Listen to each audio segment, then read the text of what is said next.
Pemirsa, Indonesia bisa dikatakan tergantung pada Tiongkok. Surplus neraca perdagangan Indonesia. Sensus pasar yang dihimpun oleh CNBC Indonesia memperkirakan ekspor terkontraksi 6,1%. Pada tahun 2020, pandemi COVID-19 melanda semua negara di dunia. Pandemi COVID-19 telah memberikan dampak yang luas terhadap berbagai aspek kehidupan masyarakat. Tidak terkecuali Indonesia, di mana keadaan perekonomian dan sosial masyarakat menjadi tidak stabil. Pembatasan sosial berskala besar secara tidak langsung membatasi aktivitas perekonomian masyarakat.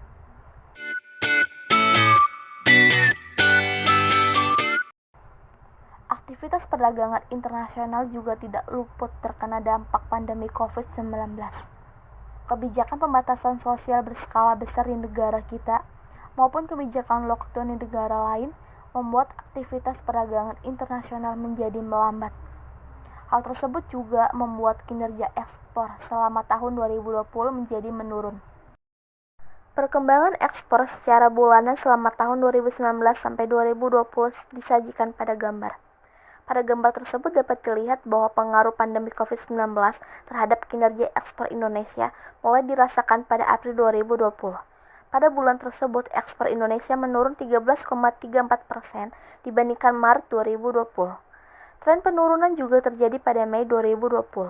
Ekspor Indonesia menurun 14,04% dibanding April 2020.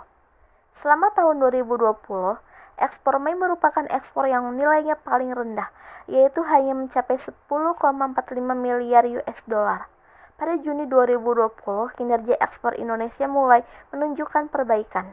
Dibandingkan dengan Mei 2020, ekspor Juni 2020 meningkat 14,87%. Pada Juli sampai dengan Desember tahun 2020, kinerja ekspor cenderung meningkat, kecuali Agustus menurun 4,64% dibanding Juli 2020. Penurunan nilai ekspor Indonesia pada tahun 2020 disebabkan oleh penurunan ekspor komoditas migas dan non-migas.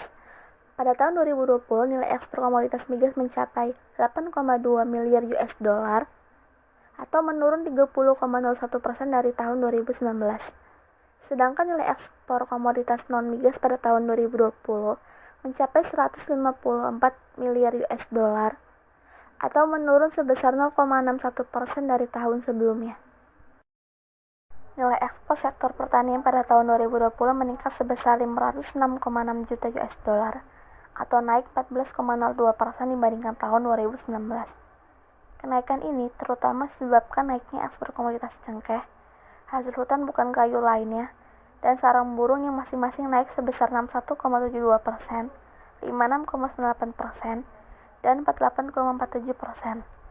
Sedangkan komoditas yang mengalami penurunan adalah komoditas rumput laut dan ganggang lainnya, serta kopi masing-masing 15,74% dan 7,24%.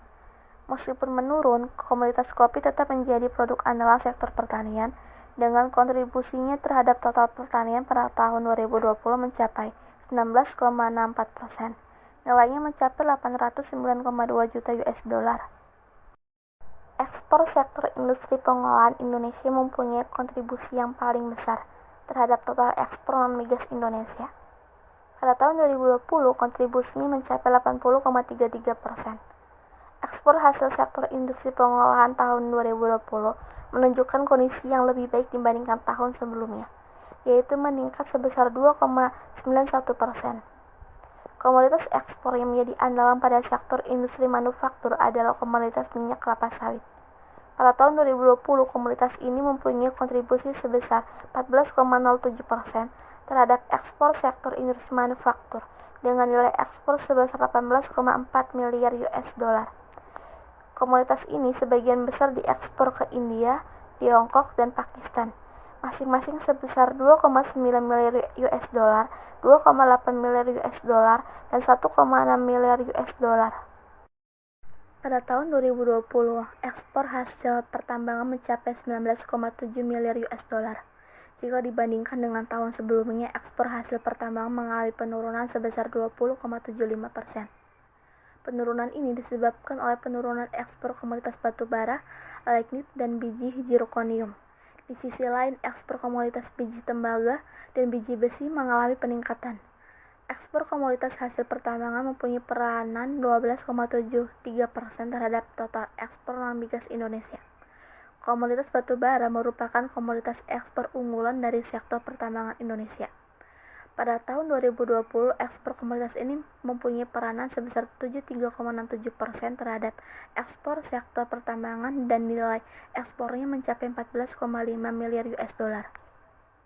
Beberapa negara tujuan ekspor batu bara yaitu India, Tiongkok, dan Jepang, masing-masing sebesar 3,3 miliar US dollar, 2,6 miliar US dollar, dan 1,6 miliar US dollar.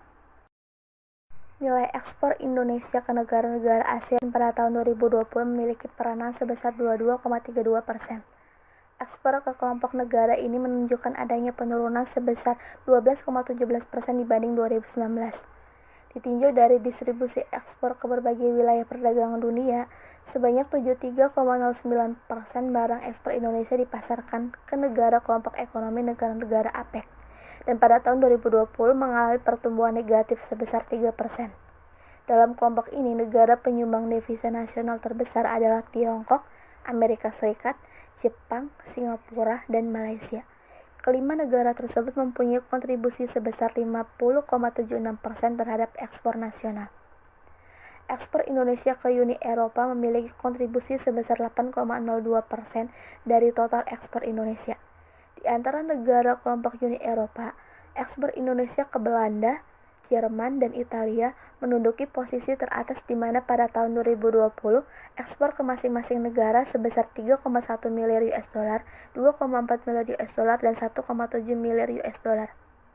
Pada tahun 2020, ekspor Indonesia ke Timur Tengah mencapai 5,04 miliar US dollar atau memiliki kontribusi sebesar 3,09% dari total ekspor Indonesia.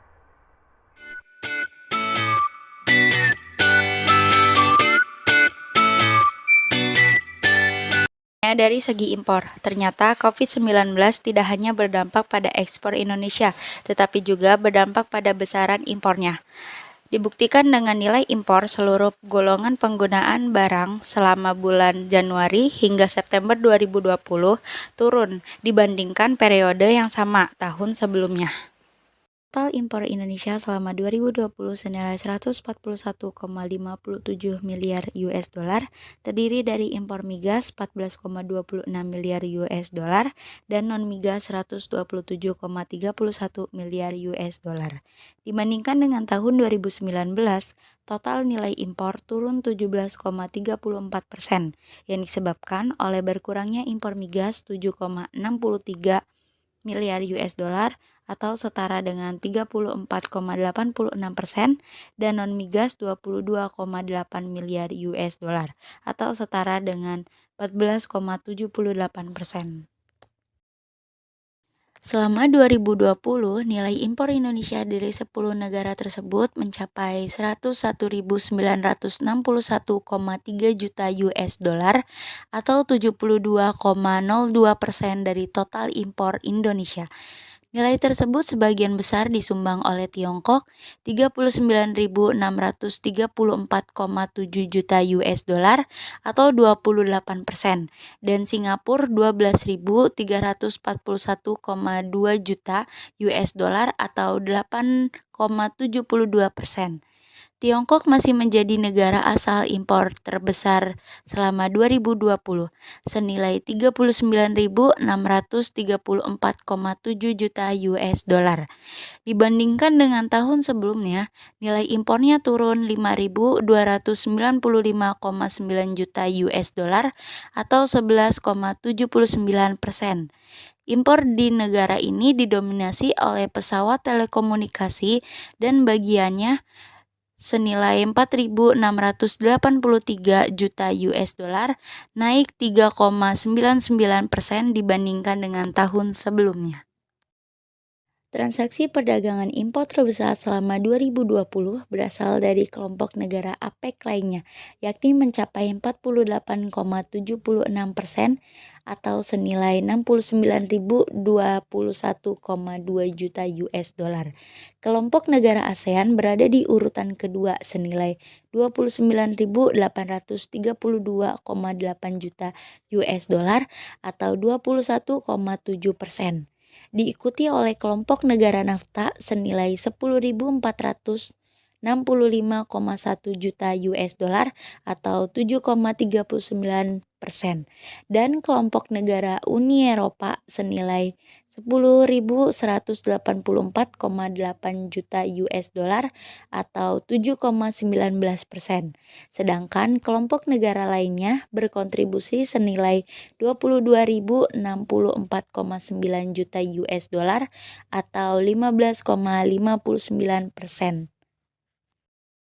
Impor Indonesia dari negara kelompok ASEAN selama tahun 2020, peranan paling tinggi berasal dari Singapura dengan 41,37%, diikuti oleh Malaysia 23,24%, Thailand 19,54%, Vietnam 10,49%, dan Filipina 1,98%.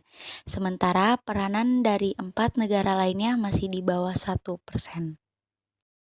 Amerika Serikat menjadi negara pemasok utama dari kelompok negara NAFTA dengan peranan 81,99%.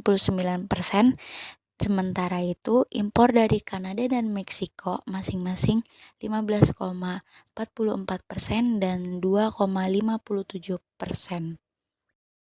Dalam kontribusi negara APEC lainnya, impor Indonesia didominasi dari Tiongkok dan Jepang yang mencatat kontribusi masing-masing sebesar 57,42% dan 15,46%. Sedangkan dari negara kelompok Uni Eropa, Jerman menduduki peringkat pertama dengan peranan 29,69% dari total impor Uni Eropa.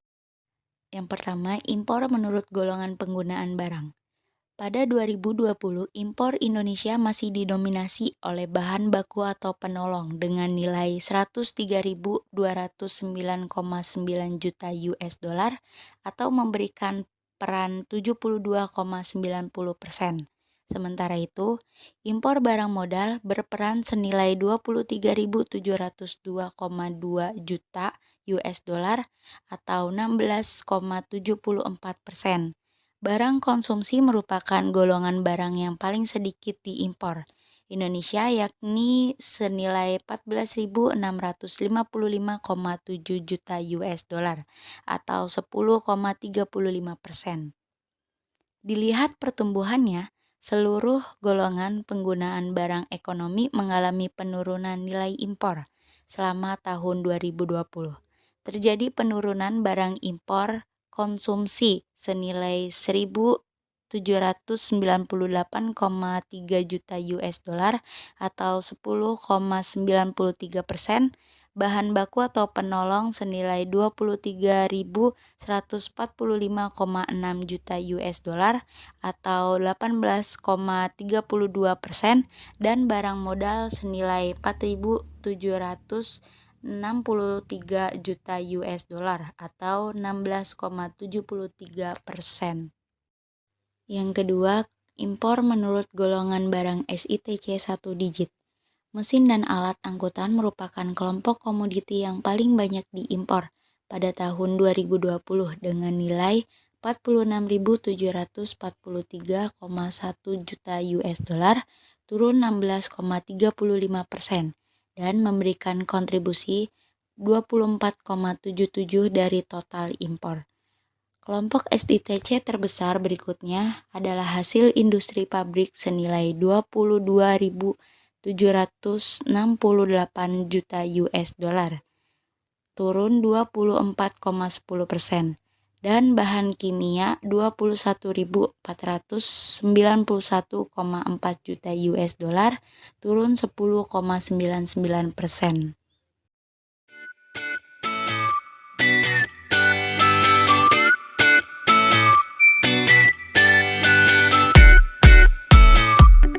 nilai tukar rupiah. Berdasarkan data Jakarta Interbank Spot Dollar Rate atau JISDOR yang merupakan website resmi Bank Indonesia, kondisi nilai tukar rupiah terhadap dolar Amerika Serikat pada tanggal 28 Februari 2020, tepatnya sebelum menyebarnya virus COVID-19 di Indonesia, yaitu sebesar Rp14.234. Sedangkan pada saat sebulan setelah pandemi, tepatnya pada tanggal 2 April 2020, terdapat penambahan nilai kurs rupiah terhadap dolar Amerika Serikat menjadi kisaran Rp16.741. Semakin meningkatnya dolar Amerika Serikat, maka kurs rupiah semakin melemah. Hal tersebut dapat disebabkan oleh pelaku bisnis serta investor yang semakin ragu terhadap perekonomian di Indonesia sejak pandemi. Dari kondisi tersebut, pemerintah melakukan berbagai upaya untuk menanggulangi serta meyakinkan pelaku bisnis untuk menjalankan kembali bisnisnya di negara Indonesia, yaitu dengan cara menjalankan stimulus ekonomi. Melihat hal itu, Bank Indonesia pun mendukung stimulus ekonomi tersebut dengan mengeluarkan kebijakan moneter. Tujuannya adalah untuk memperkuat nilai mata uang rupiah. Pada akhirnya, dengan upaya tersebut, Indonesia berhasil memperkuat kembali rupiah menjadi kisaran Rp15.707 pada tanggal 15 April 2020.